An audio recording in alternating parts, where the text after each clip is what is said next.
This is video 7 of the chapter Electrochemistry. The topic is Faraday's laws of electrolysis. So for this, first you must know what is electrolysis. Electrolysis means a process in which electric current is passed and a chemical reaction takes place. So whenever current is passed, all of you know that ionic solids current is passed, it will convert itself into ions, positive ion and negative ion, a cation and anion. And the cation and anion will move to the respective oppositely charged electrodes. So now we are dealing with metal deposition. So metals are cations, they will go to the electrode, that is cathode.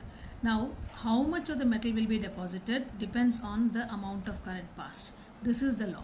So the law states the mass of the substance deposited or liberated at any electrode is directly proportional to the quantity of the charge passed. Meaning to say, amount of substance deposited is going to depend upon the amount of current passed. Now, how to do it mathematically? Now, mathematically, this charge, Q stands for charge, can have two equivalents. One is N into F, one is I into T. Here, Q stands for charge in coulombs, N stands for number of electrons involved, because once it goes to cathode, it will get reduced, number of electrons will be involved. So, N you have to find out number of electrons involved, or which depends upon the valency of the metal. F stands for number of Faradays. I stands for current in amperes, and T stands for time in seconds. T stands for time in seconds. Now let me get to equation 2. Equation 2 comes from physics, because physics says coulombs is the product of ampere and second. So this Q unit of Q is coulombs and unit of current is amperes, unit of time is seconds. So coulombs is ampere into second, Q is equal to IT. That is very clear. Now coming to this first one.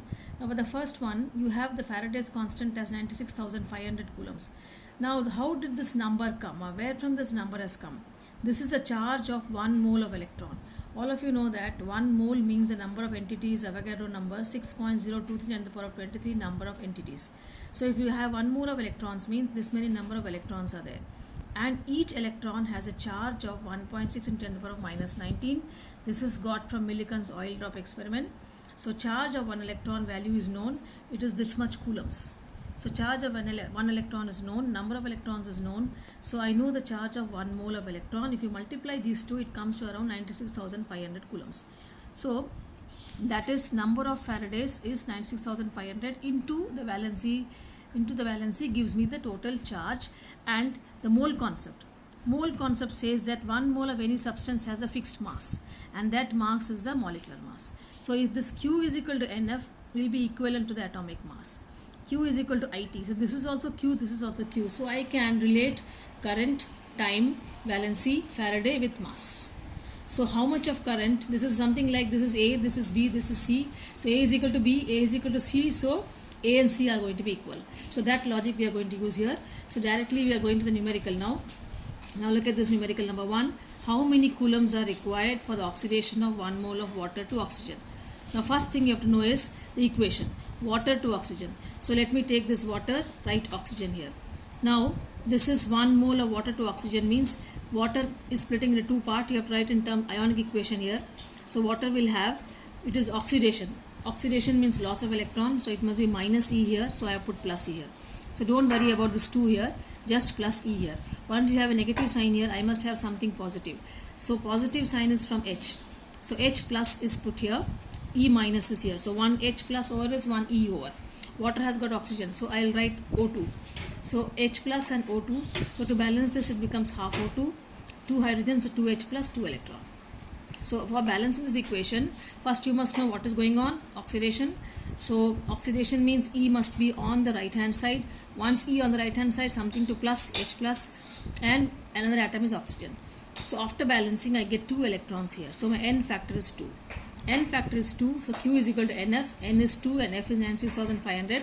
This comes to 1.93 10 to the power of 5 coulombs. This is the answer now. How many coulombs means directly Q is equal to NF. Here the I factor, T factor is not there at all. So a very simple sum.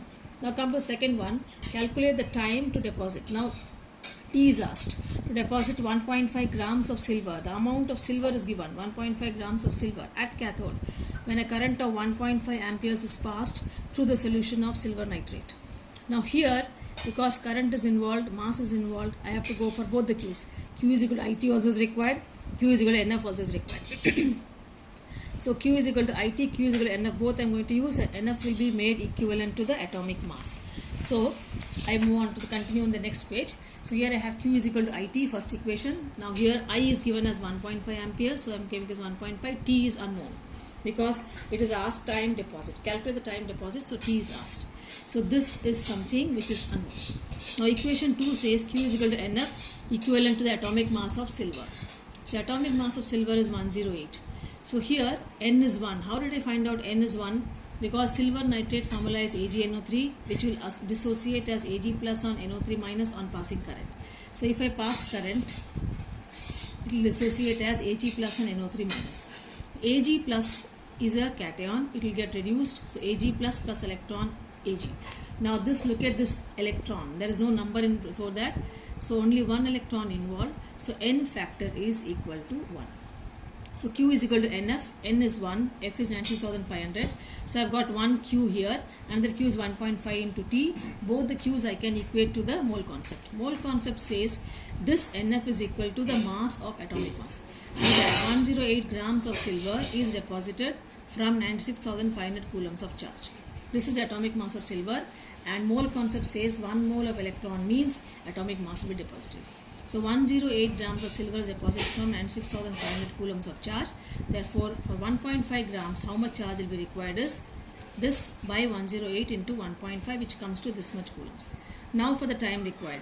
Now this I will use for I into T. Q is equal to I into T also. So this is the Q I have got, I have got, and T is required. So T will be Q by I.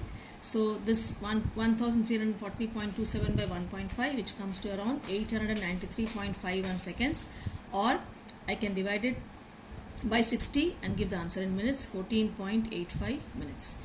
So this is all about Faraday's law, its meaning, its significance, and its application in doing the numericals. So next video I'll continue in the next topic, that is corrosion.